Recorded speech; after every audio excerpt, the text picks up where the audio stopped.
भद्रं कर्णैभिः शृणुयामदेवाः भद्रं पश्येमाक्षभिर्यजत्राः स्थिरैरङ्गैस्तुष्टुवागुंसस्तनूभिः व्यसीमदेवहितं यदायुः ॐ शान्तिः शान्तिः शान्तिः.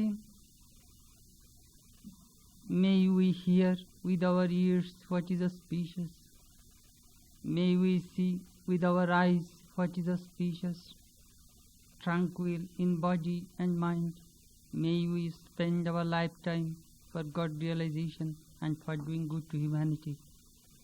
Peace, peace, peace be unto all.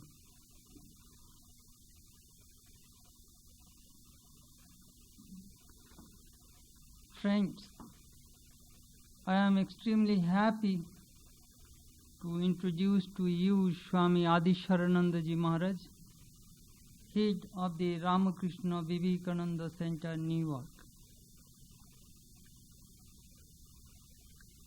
Swami first visited our St. Louis Center in 1971 when Swami Satprakashananda Ji was alive, and then in 1979 during Swami Satprakashananda's memorial service, and this is the third time he came to participate our Golden Jubilee.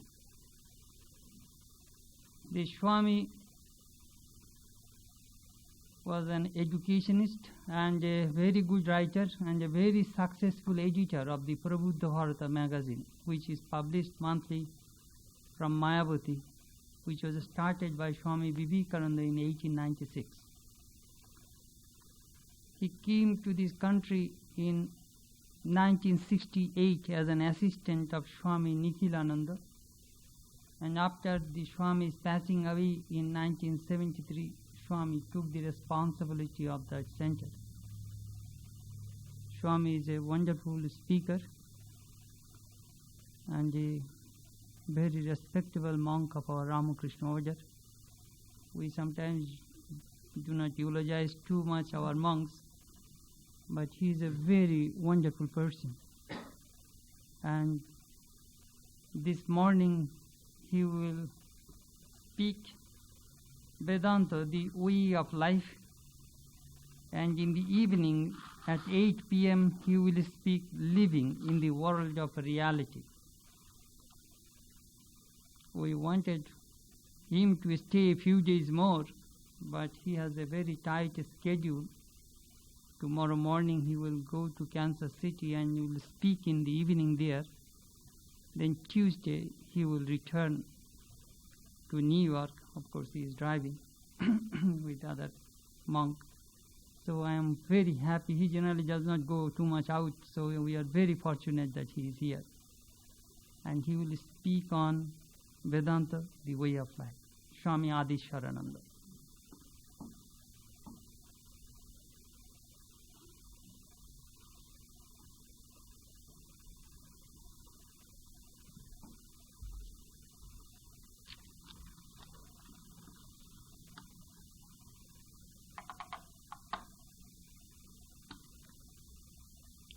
I thank all of you for being here this morning to join in this year-long anniversary of the Vedanta of this center. Indeed, it is an opportunity for me to come. It is not so much a visit, but a pilgrimage for me to meet all of you. I thank heartily Swamiji for introducing me to all of you and for his generosity and warm hospitality, which I've been enjoying since yesterday. The subject this morning is Vedanta, the way of life. Probably you have been hearing on this subject from different Swamis, different well-known speakers during the last few months. It is a big subject, covers wide area. but I like to limit myself to the time and the opportunity. The growth of science and technology has radically altered our thoughts, our concepts, the perspectives of life, values, virtues. What we used to think, our standards of value judgments, are not the same today. Prayers are considered old-fashioned. Instead of prayer, we think in terms of therapy. No more we think of holy days, but they have given in to holidays. Confession is not a very wonderful thing in modern times. Someone said that confession is good for the soul, but bad for reputation. So therefore, we don't want to confess. Instead of counseling, joining a mass, we believe in workshop. In spiritual matters, astrology, levitation are considered as more credible attainments than communion with God and inner peace. These perspectives remind us of the declining days of Roman Empire. Rome, the grandeur that it was, it disintegrated because of its spiritual thinness. Toward the end, the virtues were pushed into the background, replaced by convenience. Marriage was a contract. Wild pleasures were considered avocations of life. Historian Livy tells us that we cannot endure that which is going on, nor can we endure its remedying it. Tacitus, another historian, points out that Rome is bound to disintegrate because of its spiritual blindness. Juvenal describes this in bitter satire. But these did not reach the ears of the masses. And the Rome that the grandeur it was, it did disintegrate. But the night is darkest before dawn. Even the darkest clouds have their silver linings. These changes of perspectives, pervading secular outlook, decline of the moral values, they have together done one wonderful thing: prepared the stage for the study and practice of Vedanta, if I might say so. 95 years ago, Swami Vivekananda, when he was visiting this country, he made a prophecy that Vedanta would be the religion of the 21st century. In his famous address, "Is Vedanta the future religion of the world?" Swami Vivekananda points out that this should be the future religion of mankind. Question comes, why Vedanta? And what it is? Probably before Swami Vivekananda, we did not hear much about Vedanta. Vedanta is not a new religion. Even in India, where the great researches of Vedantic thought were made, it changed hands. The Brahmins the first envisioned the truth of Vedanta. Because of their moral failure, it passed into the hands of the military people. You will find in the Upanishads the great teachers of no hours of Brahman or knowledge of Brahman, nor always Yajnavalkyas, but we find King Janaka, King Prabhahana. These are military people. Then again it changed hands. Vedanta is not a popular teaching in India until Swami Vivekananda's time. Swami Vivekananda tells us that he brought Vedanta to the open market for the benefit of the masses because the time was ready. The religion for the lay people remains the same all over the world. Someone explained who is a layman.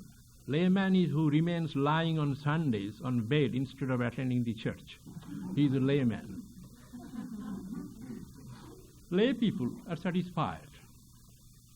Joining a prayer, visiting a temple, putting $1 in the collection basket, going home, digesting everything. Because the precepts, the goal, the technique of Vedanta are not something which the average person can take it. It used to be called as Rahasya Vidya, a mystery teaching, kept in the hands of the ascetics, monks, and recluses. Its radical concepts are unnerving. Average person cannot take it. Average person follows the masses. They do not do independent thinking. We find in the European history, first came the Enlightenment, the Industrial Revolution, Reformation. Average person took the responsibility of independent thinking on himself or herself. But it was too difficult to think and make decisions. Gradually, church came, told them, you don't need to think or even pray, we will do for you. You go home. People felt relieved that such a responsibility. But Swami Vivekananda felt the time would come soon which this teaching would be needed at that time. Swami Vivekananda says, Vedanta saved India twice. During the period of the Bhagavad Gita and later during the declining days of Buddhism, the great Buddha's teaching, which illumined whole Southeast Asia and part of Middle East, became wrecked and ruined later days because of his moral failure.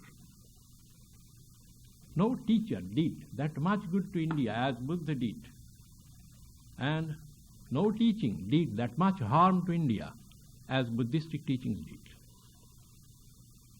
It is because it failed.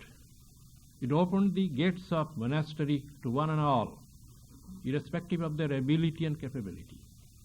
The high teaching, that which is for the selected, made available to the masses.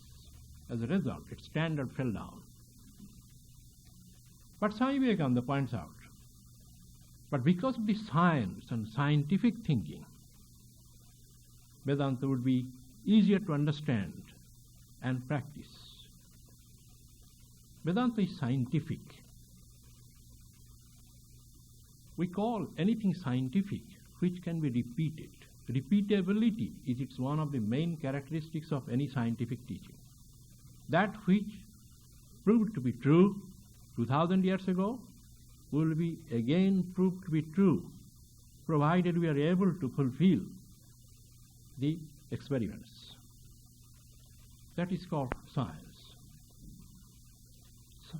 Science says that we do not do anything new, we discover. In fact, there is no such thing as invention. It is discovery. Seeing the falling apple, Newton discovered the law of gravitation. Not that before Newton apples used to fly up. They were falling since the time of creation. But at one point, a great thinker with its perspective noticed that and noticed a law which is universal. We cannot say that law of karma operates only on the other side of the Suez Canal and not this side. If it is scientific, it will be applicable everywhere. Next, it is pragmatic. The great American philosopher William James told us about pragmatism. Pragmatism is the cash value of a teaching. There are two values, credit value, cash value. Credit value is what will happen hereafter. But cash value is here. There indeed no celestial solution to an earthly problem. We need an earthly solution, worldly solution to the worldly problem. And that speaks of pragmatism. Third, Vedanta claims that it is therapeutic. It can be applied to everyday life to solve difficulties, manage the problems. It can be used as a treatment. Next, it is democratic. A political teaching is powerful, particularly in democracy, because in a democracy, largest number of people take the responsibility. In the same way, Vedanta claims freedom and democracy, where all will be treated in the same way, and freedom of worship, freedom of the pursuit of truth. This freedom being given in India went into excesses. Here, as we know, with the coming of science, new ideas, taste of religious freedom, we are going into excesses.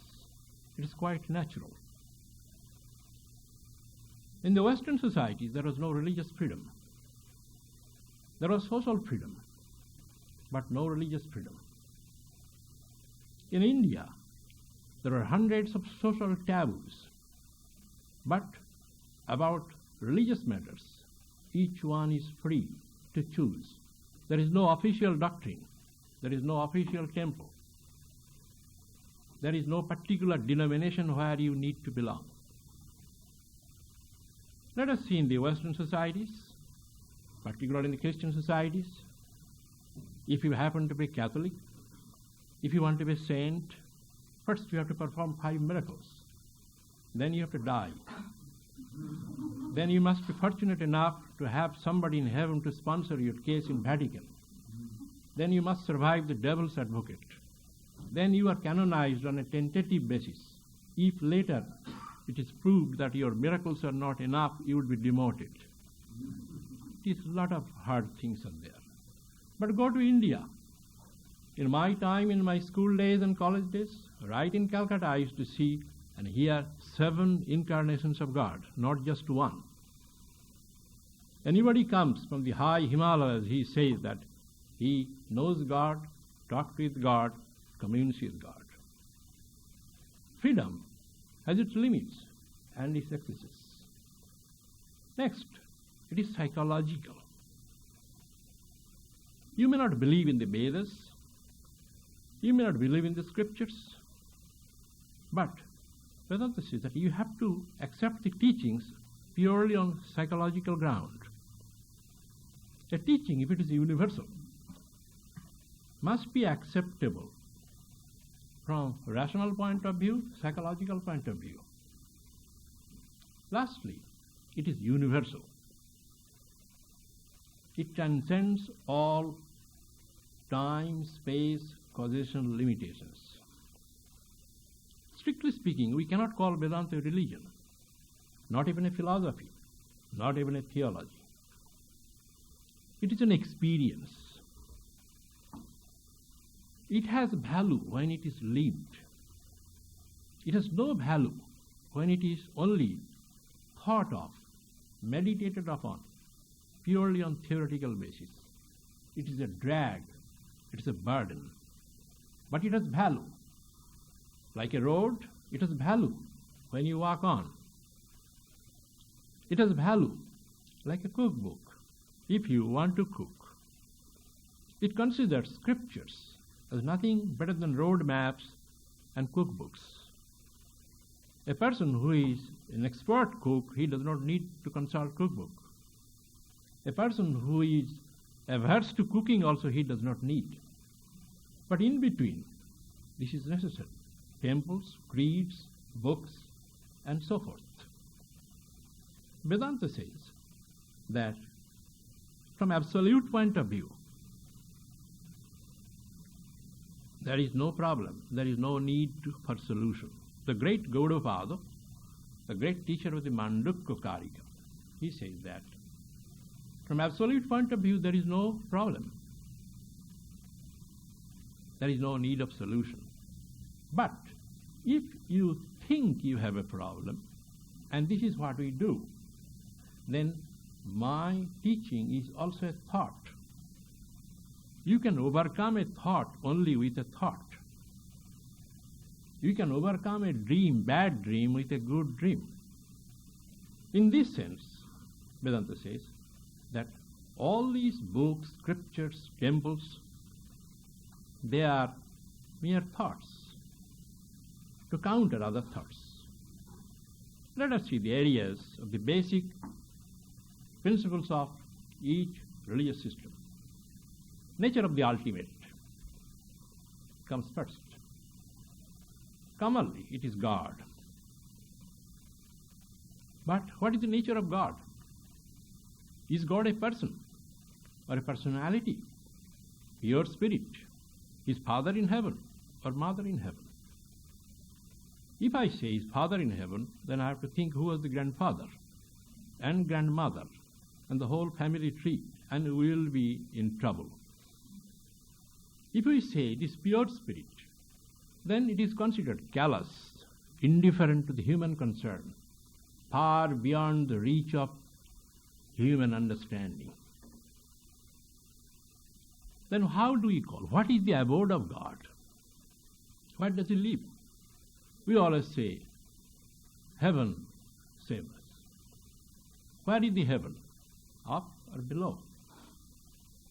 We find all these are described. God as person, God as pure spirit, God as personality, which is in Islam, anthropomorphic, anthropopsychic. Then God as incarnation of God. Incarnation is one or more. These are varieties of questions. Abode of God is high up above, separate from us and different from us, or it is near us.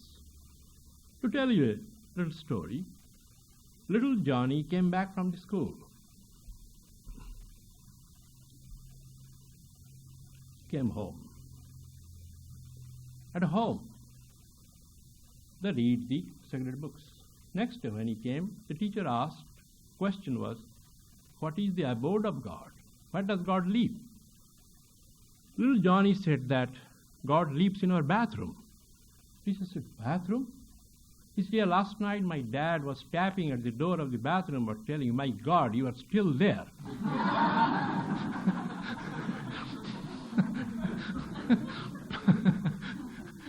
So therefore, what is the abode of God? We cannot say.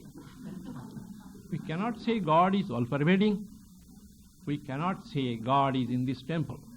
For the average person, God is in the temple and 100% in the altar.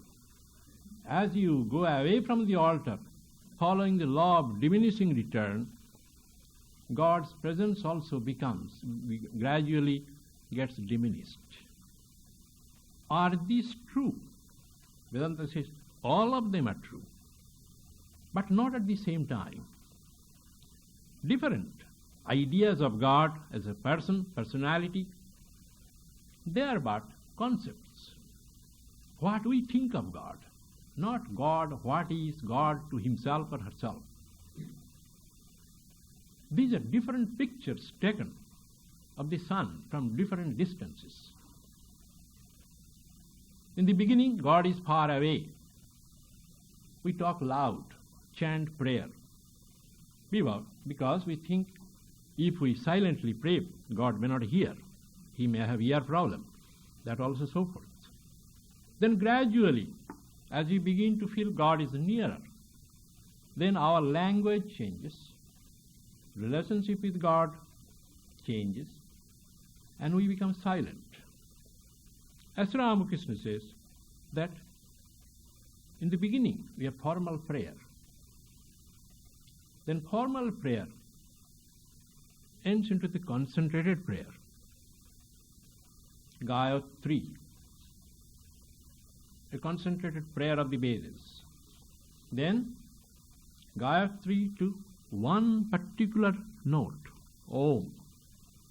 Om into silence of Samadhi. This is the nature of the ultimate. All what we think of God, that is concept. But concept cannot be dispensed with until you reach a higher concept. We need creed, concept. Next comes creation, the world. Who created? We are told God created heaven, earth, and the interspaces. He created out of nothing.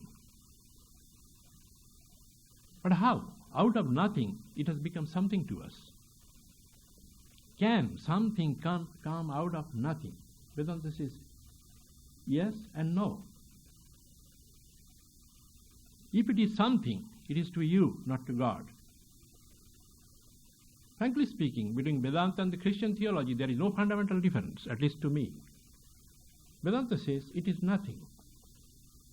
Mirage, a dream. But dream is no dream, nothing to a dreamer. So long I am in dream, dream is a reality. I cannot say that is mere dream. So out of nothing, it is also nothing, but due to some reason it has become something and sitting on my shoulder. That something is in me and in my thought, nothing more than that. There are three views of creation, commonly spoken of, that cover all the doctrines of all religions. Theory of absolute creation. God created on a certain day the earth, heaven, interspaces, man, angel, and animals. This is called theory of absolute creation. It began on a certain day. If that is so, then where from God got material? In order to create something, you need two things, an idea and raw material. God might have many ideas, but where from he got the material? Then we have to think that he got material from the previous cycle of existence. Then who created that material? The moment you bring reason and philosophy, you are in deep trouble. Therefore, it is said that someone, when St. Augustine were giving a discourse on creation, he said God created heaven, earth, interspaces, and he rested. Someone asked that what God had been doing before that.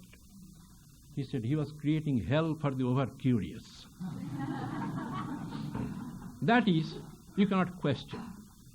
Second is the doctrine of divine transformation, that part of God has become a universe, and part remains God, who to receive our worship. But can we think of that which is infinite, immutable, incorporeal, think in terms of part and whole? Shankaracharya has criticized this doctrine to tell that part of the infinite, incorporeal God became transformed into universe is like telling someone brought a live chicken, slaughtered it, half, cooked for dinner, half he kept in the fridge for laying eggs tomorrow, which is fallacious and logically not maintainable. Although this is one of the major doctrines of creation.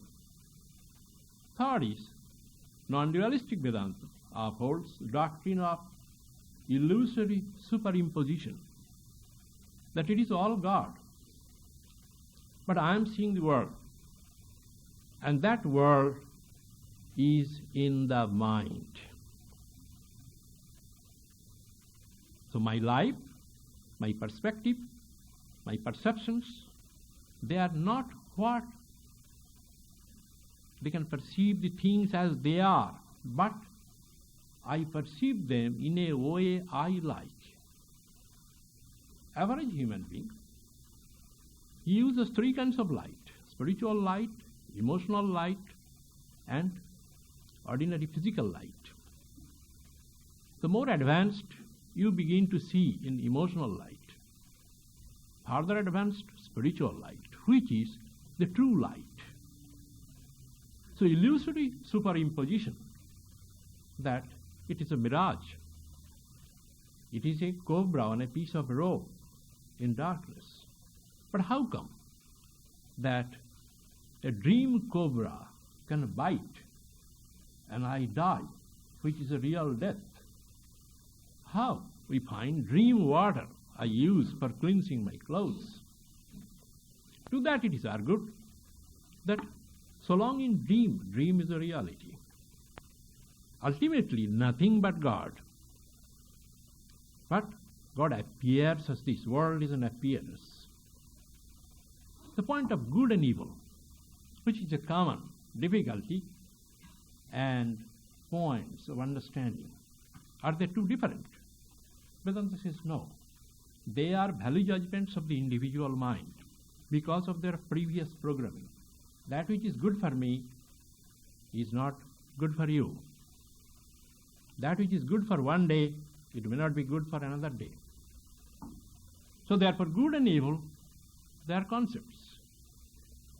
They are changing.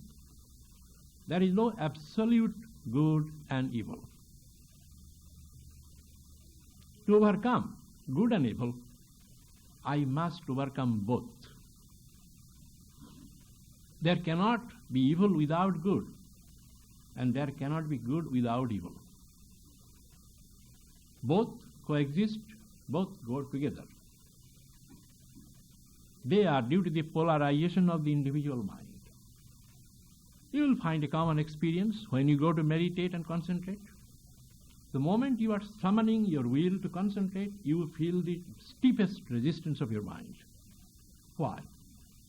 When you are summoning your will, you are summoning all your good thoughts for one purpose. All the bad thoughts, they also form an alliance. It is like a NATO and Warsaw Pact countries. All the contrary thoughts, they also get polarized, unified, to give us a joint resistance.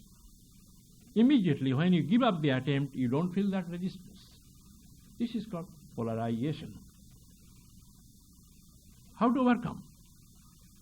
You overcome both, neither good nor evil.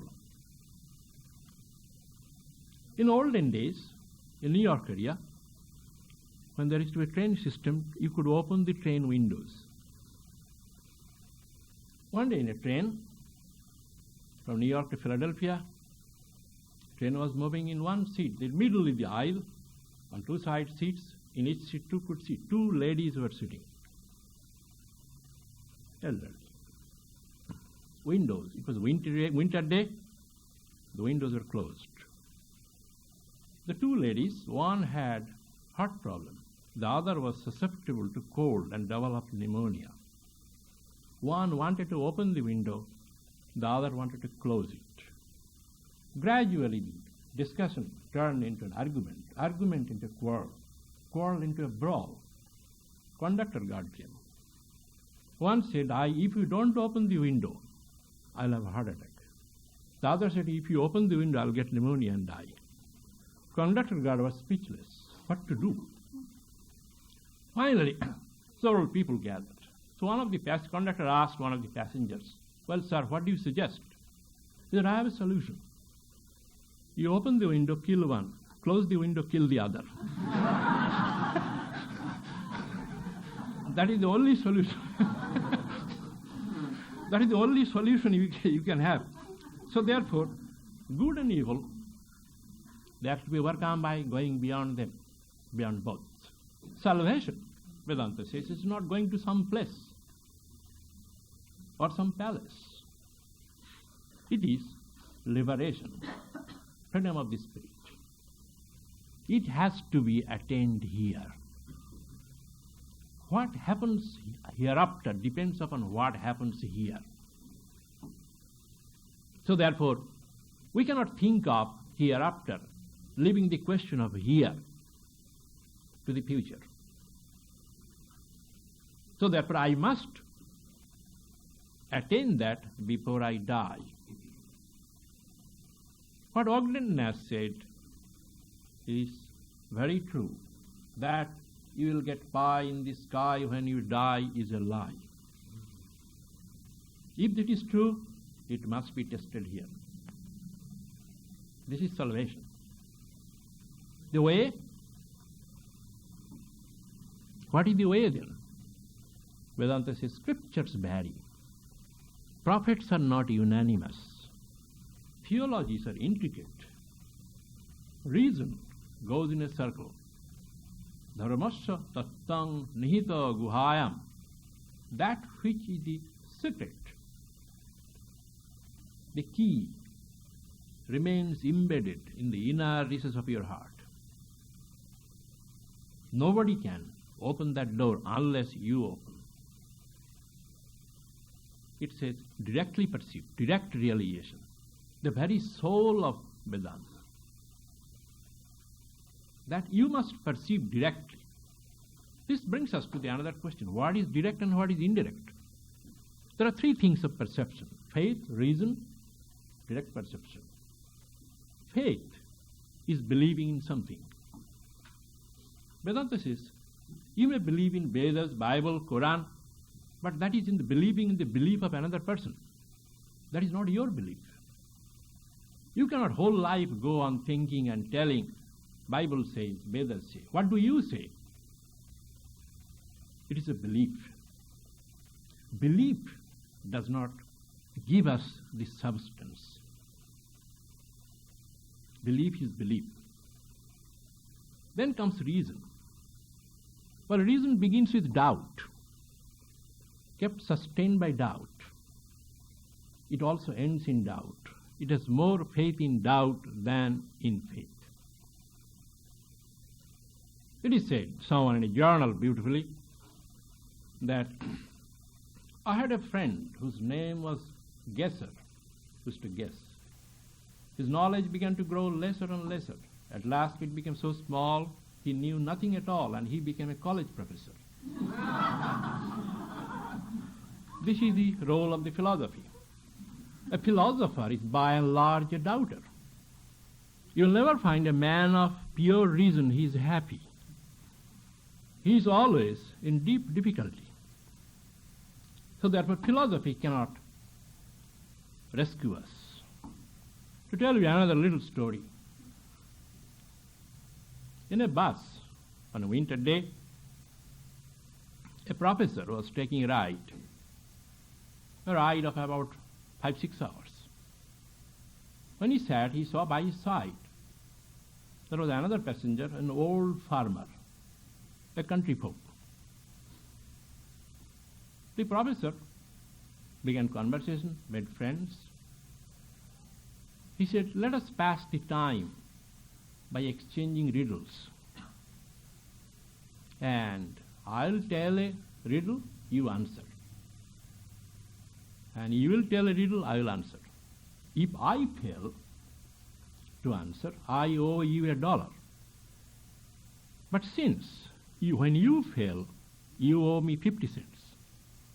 This I am doing because since I had the opportunity of education, study, philosophy, and you did not have that, so therefore I am making your bet a little less. Obviously, the professor was a little highbrow. The farmer said, well, I am ready with my riddle. What is that which weighs 650 pounds when it is on the ground, but 3 ounces when it is in the air? Professor began to scratch his head. He brought all his knowledge. He could not get anything. He became red. Finally said, I must admit that I don't know. Here is my $1. The farmer said, I don't know either. Here is my 50 cents.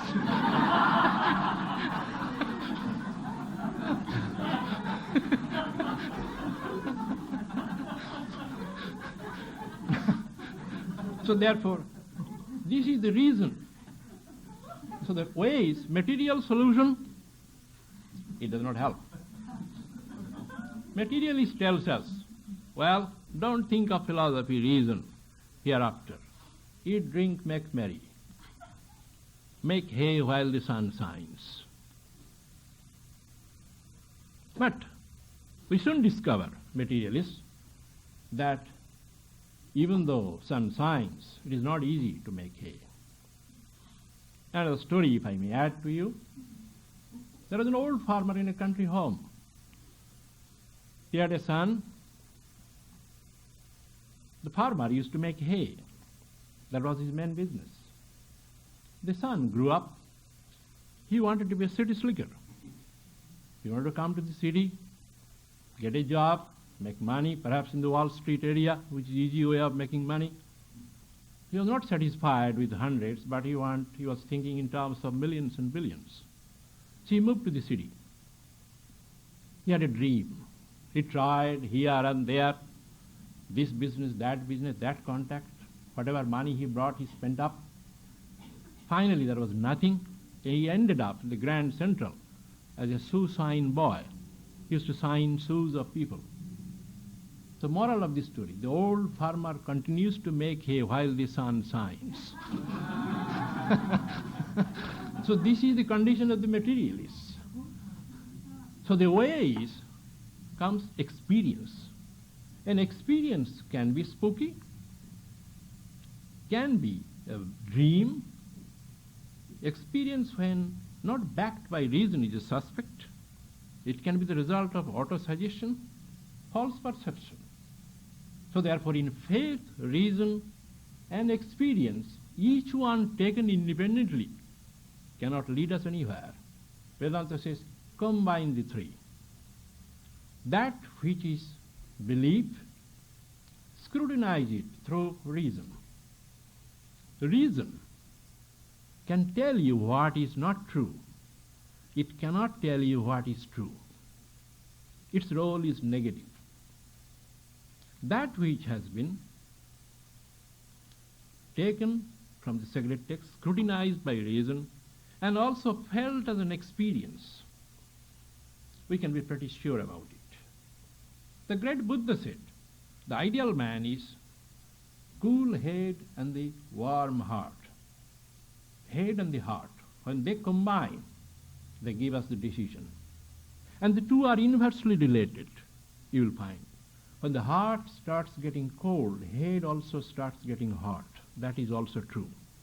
So therefore, to maintain this balance. So Vedanta says that way it is here. You begin as an inquirer, then as a seeker.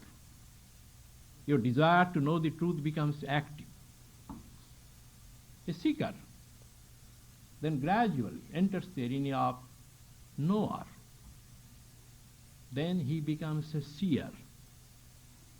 These are called transformations of the individual. He begins with books and temples. Then gradually he comes into his own heart. In search of truth, he goes outside the world, searches in holy waters, sacred temples, pages of the scriptures. Finally, he completes his journey, comes back to himself. It is the law of physics. If a straight line infinitely extended forward, it will come back to me again, completing the 25,000 miles of circumference of the earth. All the three are to be taken. Vedanta has four basic pillars: non-duality of the Godhead, divinity of the soul, oneness of existence, harmony of religions. Non-dual. No matter who calls reality what, it does not matter. Some believers in time call it time. Believers in person call it God. Believers in space call it space. That is a mere belief.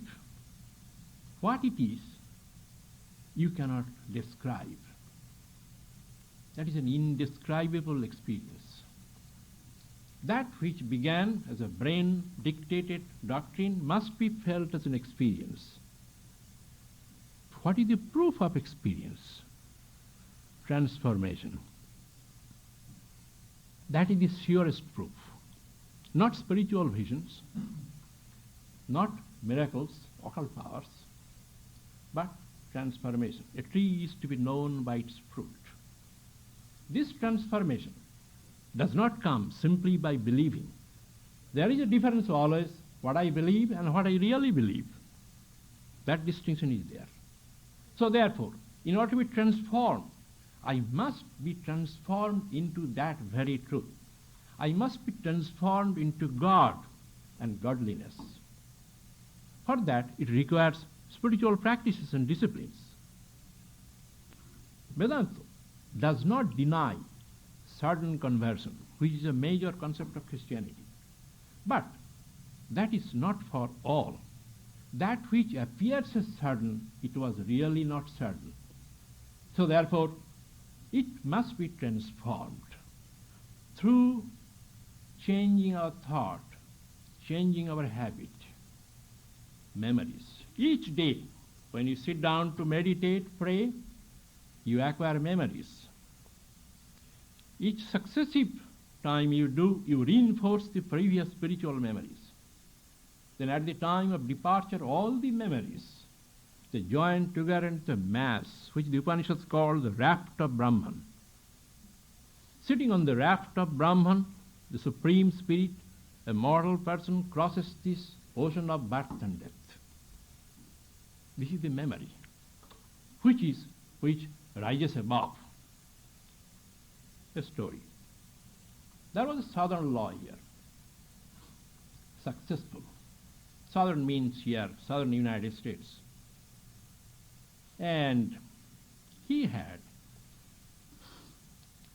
a slave who used to plow a little patch of land with his donkey. But lawyer's success was attributed to this memory of this slave, whose name was Sam. He had a stenographic memory. So when the lawyer used to go in the court, he used to carry Sam instead of carrying a machine. Obviously, that time machines were not there. And Sam was like a reel of tape.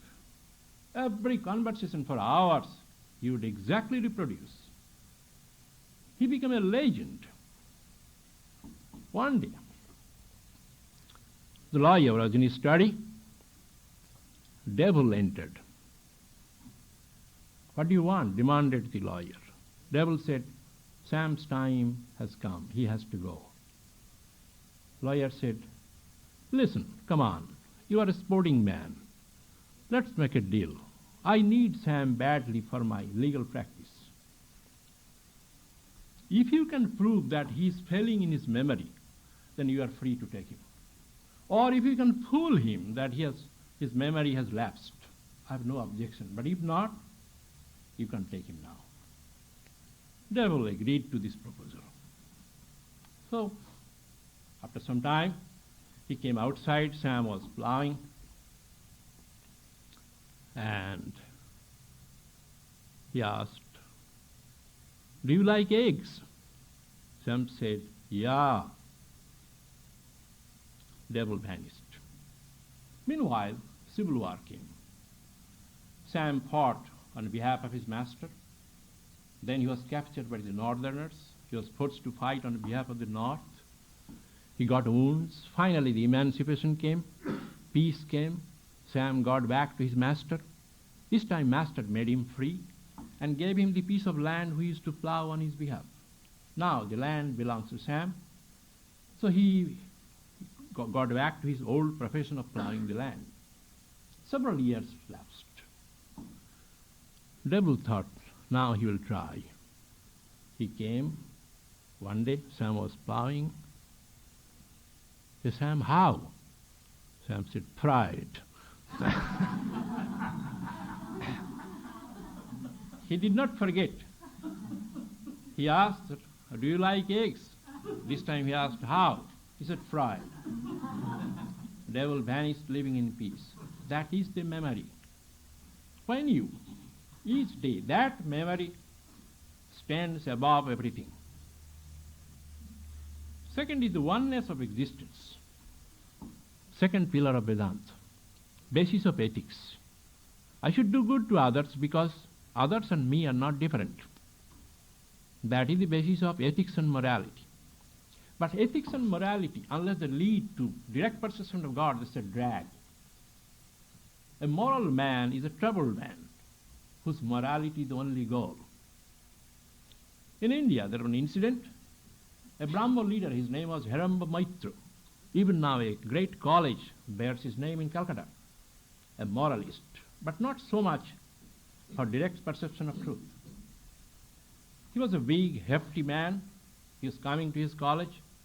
One young man from the country came to Calcutta. He wanted to go to a movie. And he didn't know where the movie house. So he, not knowing whom to ask, he ran into this Mitra. Sir, where is this movie house? He stood, gave him a stern look. He said, young man, you couldn't find another person to ask about a movie house. You wanted to ask me? I don't know. In a huff, he proceeded. After all, he was a moral man. He had a little bite of conscience. He said he did not tell the truth because he knew where the movie house. He came back and he began to search for the young man in that crowd. That's an intersection. After half an hour, searched him, grabbed his hand, said, young man, I know, but I won't tell you. That is the moral dilemma. So moral man is not free.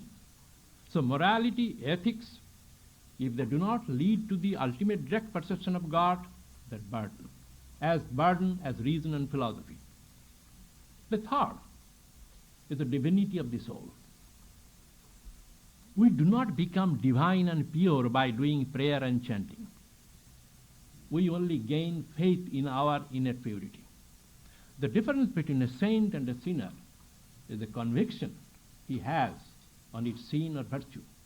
A saint is a saint because he has more faith in his saintliness than in his foibles. A sinner is a sinner because he has more faith in his sins than in his good virtues. Fourth comes the harmony of religions. That all religions lead to the same goal. What you call different religions, they are only different paths. Nothing more than that. All roads lead to Rome, provided Rome is your destination. The harmony which Vedanta upholds, it is not that, it is eclectic, which is a kind of religious cocktail. But you follow one.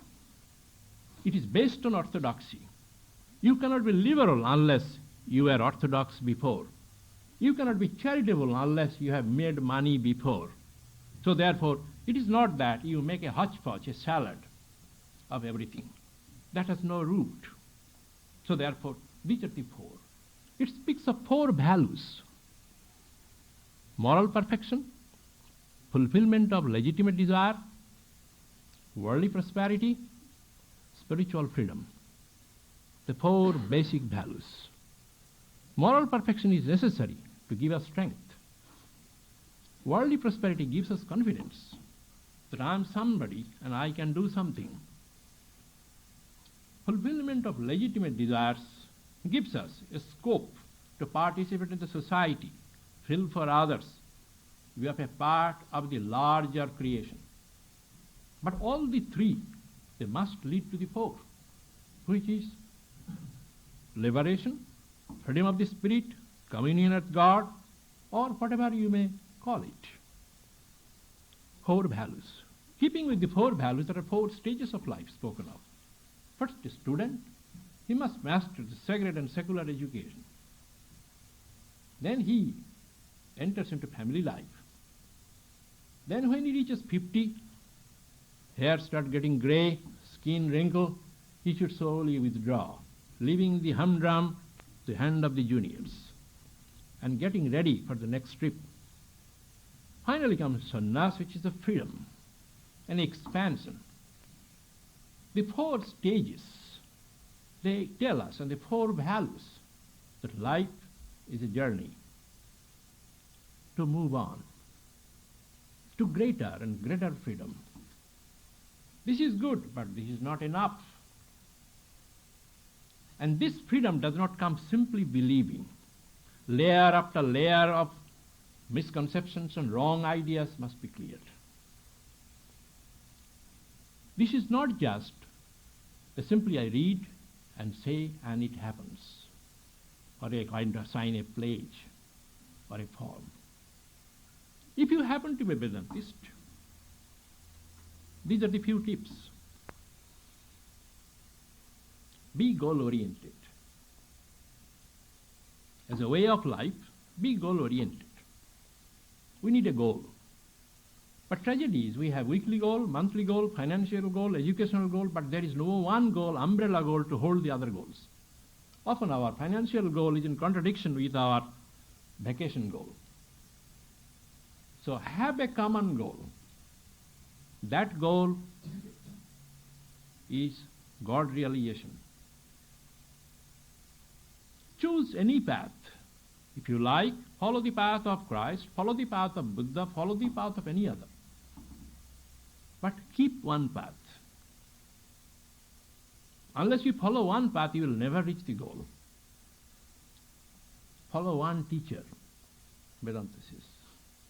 To make a little digression, someone said that one teacher leads to illumination, two teachers lead to confusion, and three teachers lead to cremation. So therefore, you should be careful. Too many advisors sometimes lead to confusion.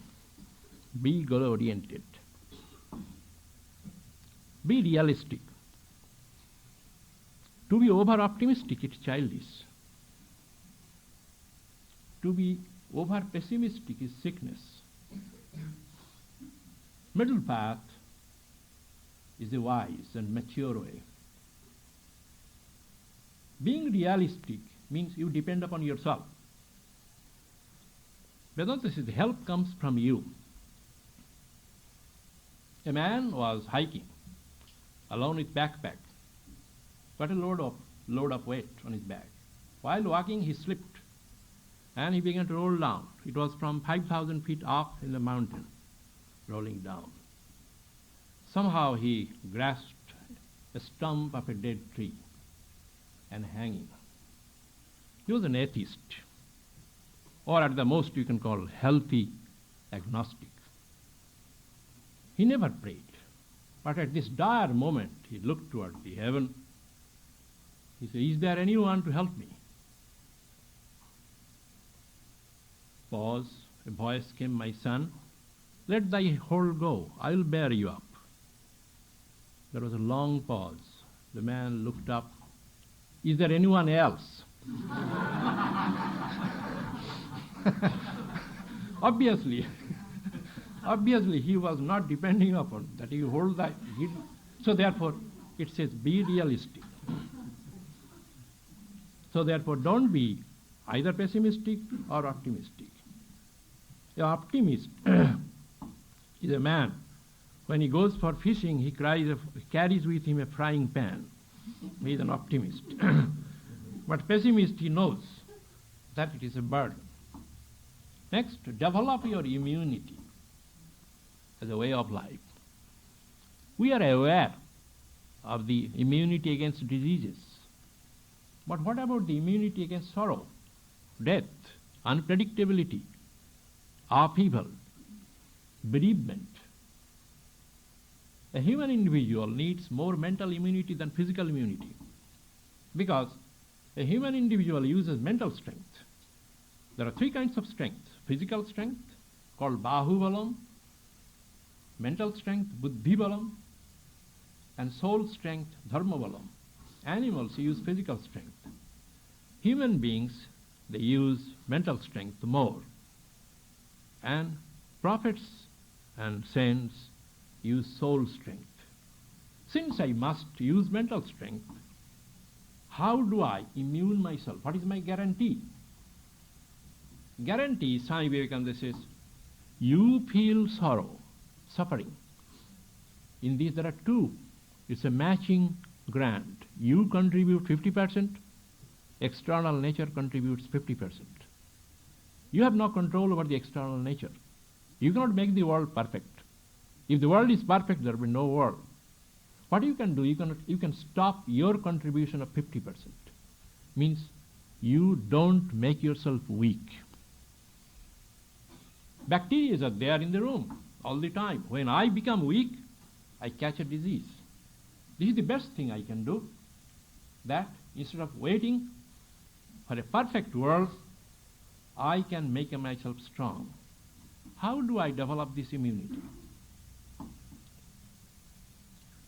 Vedanta says that which is the cause of sorrow, death, that very thing holds the cause of immortality. If you want to enjoy life, you must take both life and death. When you meditate, you must know you are injecting into a system a measured dose of death, so that in course of time, when death actually comes, you are immune. It is not a surprise for you. When you practice detachment, you are injecting a doses of immunity. We know the same bacteria, when cultured, made, out of that made penicillin and others, we give to the patient. That bacteria, instead of destroying it, defends the body.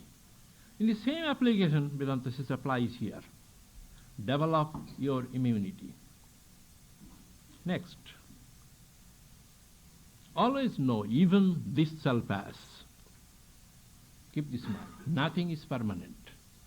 When the good days come, think that this shall pass. When the difficult days come, think that this shall pass. Maintain your rhythm. Rhythm of in-breathing and out-breathing. Attachment and detachment. A person who cannot detach, he cannot attach. Nature teaches us, I must withdraw, response and action. When these two are separated, a great catastrophe can come. The whole nature is vibrating. I must vibrate in that. So I withdraw myself to my being, then I respond to become. Beat your past by acting on the present. Brooding over the past does not give a solution. Neither does it do by dreaming about the future. What you are now is because of your past thoughts. What you will be in future depends upon what you think now. You are the maker of your destiny. You are making and unmaking by your changing your thoughts every moment and every day. Choose a plan and do it.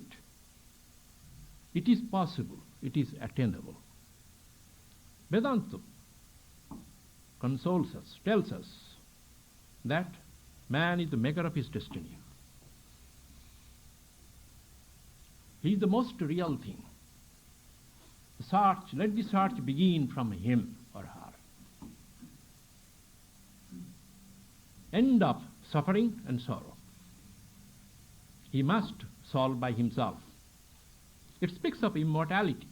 Immortality is an awareness, freedom from body and mind. It gives us, presents before us, an immortality which is attainable. It shows us a way that really does lead.